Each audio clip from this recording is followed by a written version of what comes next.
Hello, everyone. Welcome to the Witch's Inn. I am that witch, Karena, owner, founder, and just overall badass witch here at the Witch's Inn. And today I am going to be presenting and showing you some altar basics. So, a few people have reached out after I have sat with them for their tarot readings or for their coaching sessions and asked about, hey, you said to create an altar, and I have no idea how to even begin that. So, I thought I would just run through the basics and let you know how to create your very own altar to make magic in your life. So, let's get into it. Altar basics.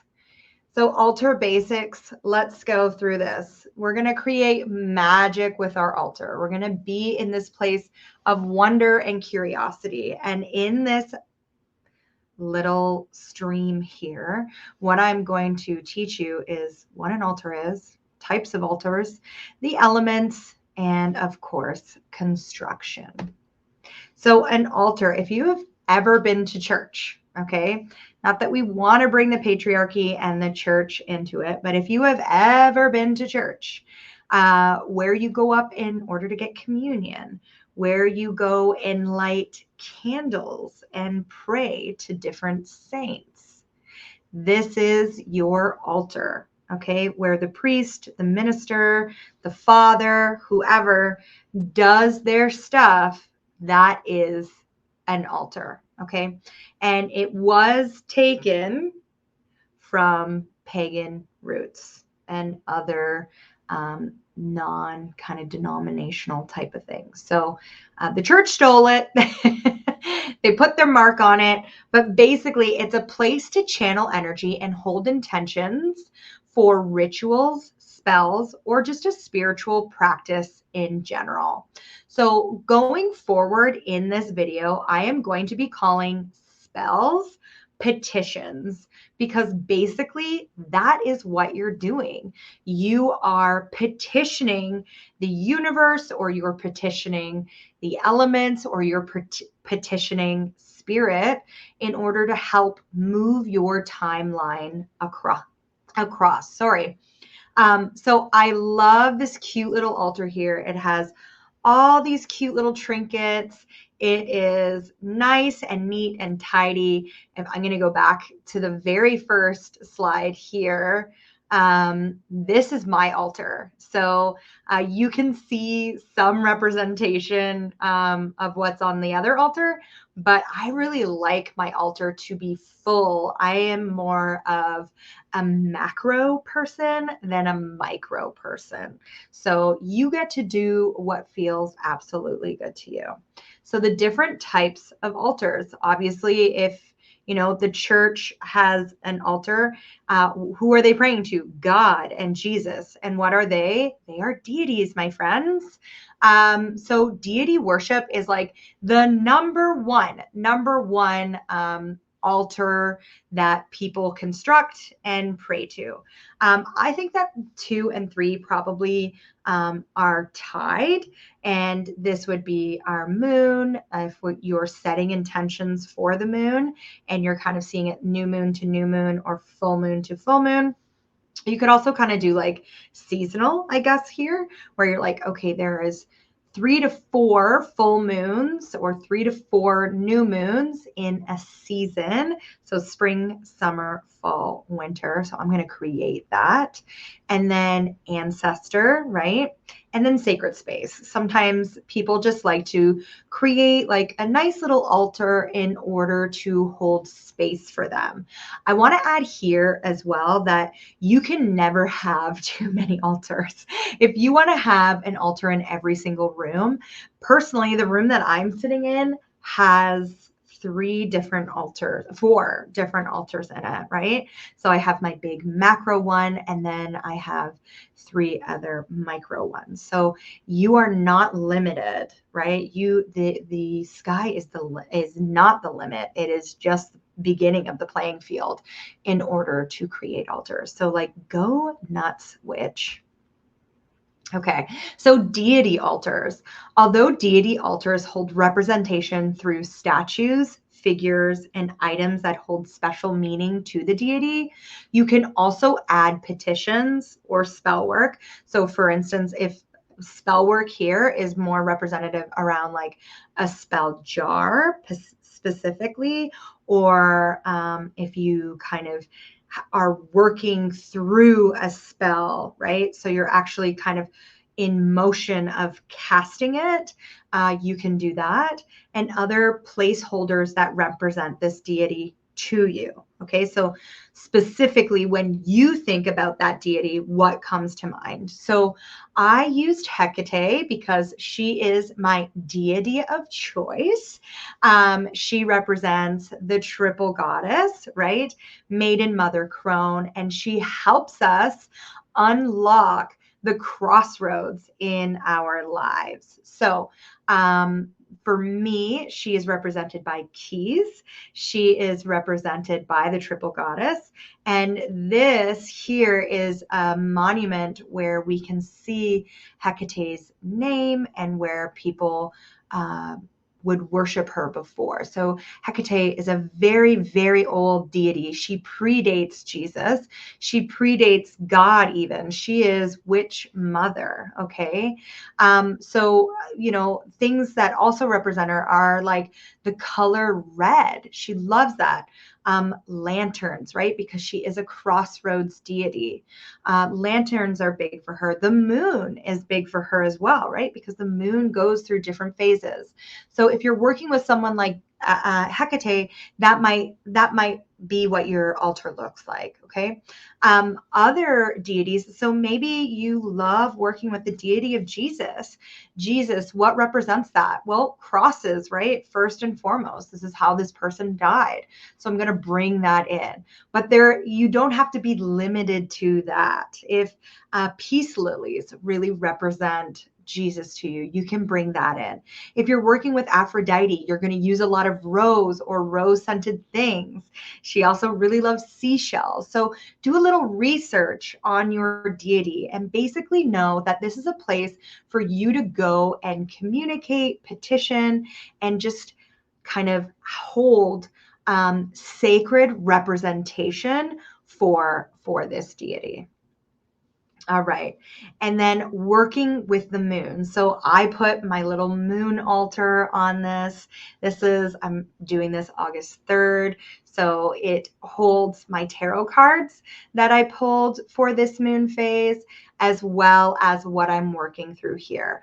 I really like working with grid altars. Grids and altars, people will say they're different. To me, they're basically the exact same thing. Okay. So I love working with grids in order to create an altar here. So I have crystals, I have money, I have the board. I also have this really nice representation of air through my tarot cards. So all of the elements are represented there, but also I have this nice grid that represents what I'm working through. So if you are working with the new moon, you are going to use white crystals. And if you are working with the full moon, nope, I said that backwards. So if you are working with the new moon, you're working with black crystals, okay? Because technically the moon is kind of like we don't see it. So it's void space. It's endless potential. We want to absorb all that we can absorb. And if you are working with the full moon, you're going to use white crystals. And this again is like to reflect out what you want. So you can see I have a bunch of money there and a bunch of crystals that are white or kind of like lighter colors. And I'm sending all that energy out into the universe. And then we have our ancestral altar. So you can't really see the photo behind it, but it is a bunch of pictures and a clock and just really nice things that kind of represent or hold space for our ancestors. So our ancestor altars are often set up in a prominent area of the house or in a unique space where you will hold prayer. So again, think back to like going to a church. There's always going to be like a prayer wall where you can either light incense or candles and to pray to your ancestors, pray to Jesus, pray to a certain saint. And it's kind of like off a little bit from your main altar. So typical items found on these altars are food. So what was mom's favorite food? What was grandpa's favorite drink, right? And this can include liquor. Cigarettes are big on ancestral altars. Money, photos, personal items of past loved ones. And I guess photos really needed to get in there 2 times. So photos again. You can petition your ancestors and ask for help from them.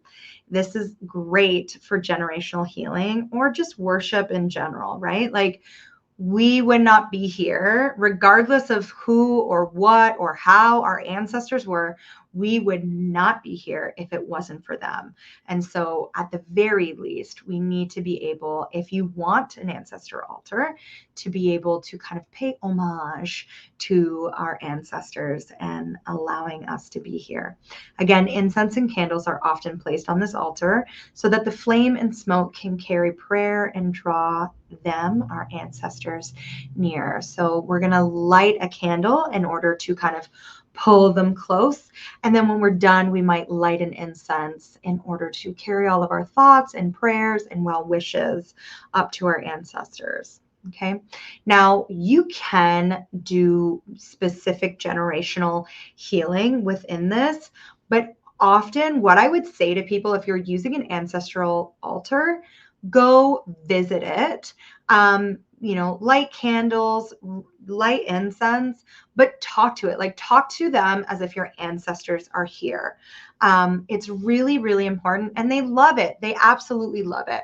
Remembering that on the other side, they are a blank slate. They don't necessarily, they know what they did in this life, and they just want to love you and forgive you and help break any soul ties, any contracts, any karmic bonds that you have during this lifetime. They want to bring that out and like help you with it. So ancestral altars are really, really important. I work with Hecate, so they're really important to me. I have an ancestral altar. It sits in my living room. It actually holds my past loved ones. My mom and my dad both sit on this altar, their ashes. And then there's photos of other ancestors that are there. And just like even photos of really fun times that we've had together. All right. So the elements, every altar should have a representation of the elements. This holds the energy of the cosmos as well as reminds us that we are one with the universe, as we can find every element inside of ourselves. So for instance, our thoughts and our breath, this is represented by the element of air. Our bones represent earth, our blood represents water, and our drive, our passion, our ego is represented by fire, right? So if you are someone who's extremely stubborn, maybe you are a fire sign, or you're just like me and you have very passionate thoughts. So think about your like get up and go, that drive, that like internal spirit of you as a person. This is that element of fire. So again, the elements are earth, air, fire, water, as well as spirit and time. And then if any deities that you're working with, so you can put deities on just any altar. Like if you want to put a triple goddess on your ancestor altar, you can. If I was to go back to that original photo, I have a goddess representation on my just main altar.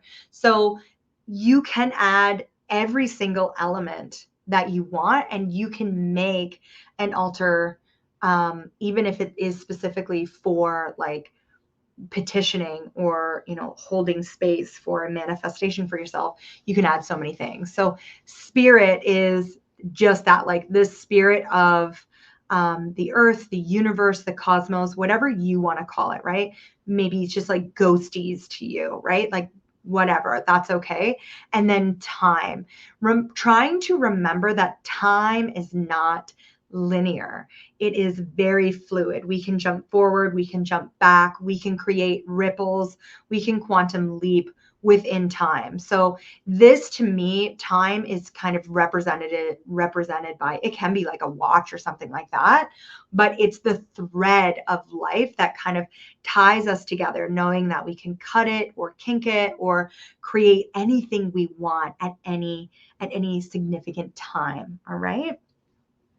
And then, of course, anything you want represented should go on your altar, right? So some examples of elemental representation are different colored crystals. So kind of think about like what the elements feel, look, smell, taste like to you, and then match colors based on that. I mean, yeah, we can go basic and generic and be like, blue is representative of water, and clear is representative of air. But what if like water to you is like extremely like abundant? Then you're gonna maybe want like a green or gold, like pyrite. You're gonna want something else. So it can be extremely personal. So take these kind of with a grain of salt, and know that like your altar doesn't have to make sense to the outside world. It just has to hold meaning to you.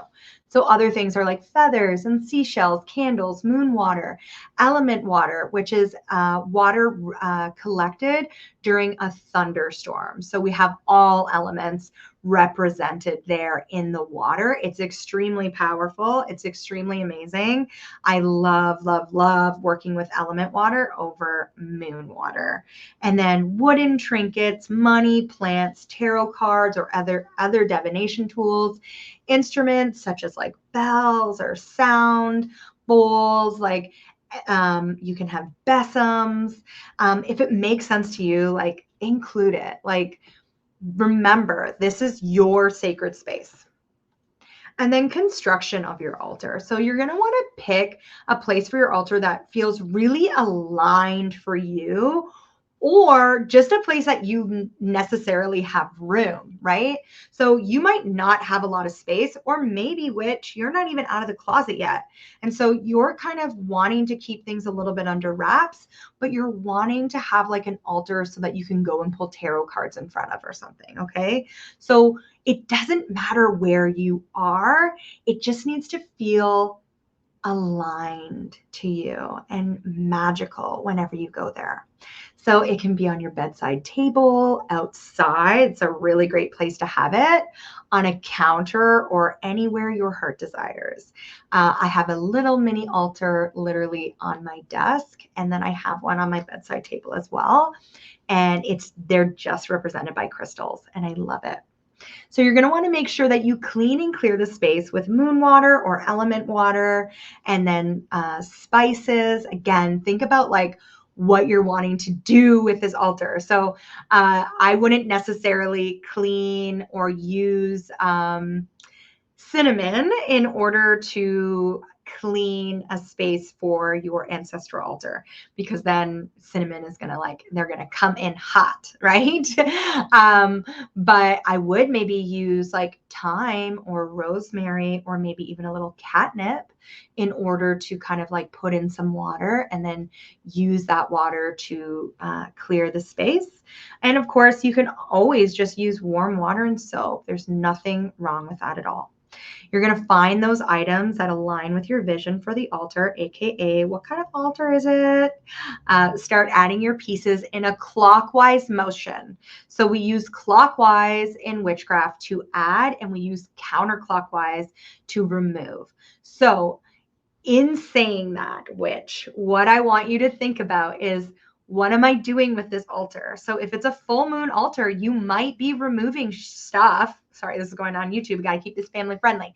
You might be removing stuff from your life. In a generational altar, you might be removing generational patterns. You're going to want to make sure that the way that you're putting on your items and creating your altar is in representation of what you're trying to do. So clockwise is we are adding, counterclockwise, we are removing. Okay.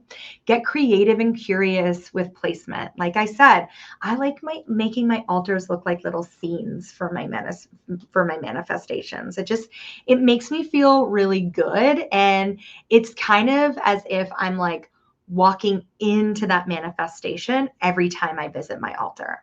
And then you're going to set your intention in some way when you're done. So you can use smoke, sound, or a candle or incense, or of course, like writing a petition. So basically setting your intention, remember, like this is your goal. This is like what you're hoping to achieve. And it might just be, I want to worship. I want a place where I can just dote on my ancestors. I want a place where I can visit my deity and know that they see me and I see them, right? You're going to seal that with smoke, with sound, or a candle, okay? And then you're going to feed your altar and visit it often. And we're going to talk about feeding your altar right now. So feeding your altar is really important. Think of this as an energetic you, right? This is a manifestation within your heart desires, regardless of what kind of altar it is, that is literally living outside of you. So you are going to want to feed it, and you're going to want to feed it often, at least once a week. Okay. So again, adding money, food, liquor, smoke, petition, flowers, sitting with it and sharing your energy, right? Like if you don't have like excess of money, or you don't want food laying around because maybe you don't live in the best place and you have mice, right? Like, or whatever, like it's okay. Like sitting with your altar and sharing energy, sharing thoughts with your altar is going to go a long way. This is all part of feeding your altar. Don't be afraid to add to it, because that's what you're doing. You're adding to your life by creating this sacred space. And then remember, there's no wrong moves in magic. So have fun. If you have any questions, comment below and I will follow up with you. Specifically, what I want to know is what kind of altar you have and what you've placed on that altar. I would love to hear about that. So let me know down below. And I would love to hear from that.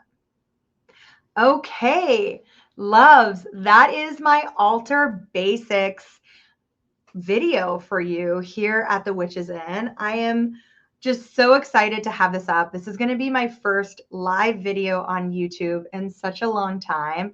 I'm not going to say that I'm going to keep doing it. Maybe I will. But I hope you enjoyed it. Let me know down below. If you did like this, make sure to give a thumbs up and to subscribe, because you never know what you will find here in the magic that brews at the Witch's Inn. Remember, stay curious and create magic in your life. Until next time, witches, bye.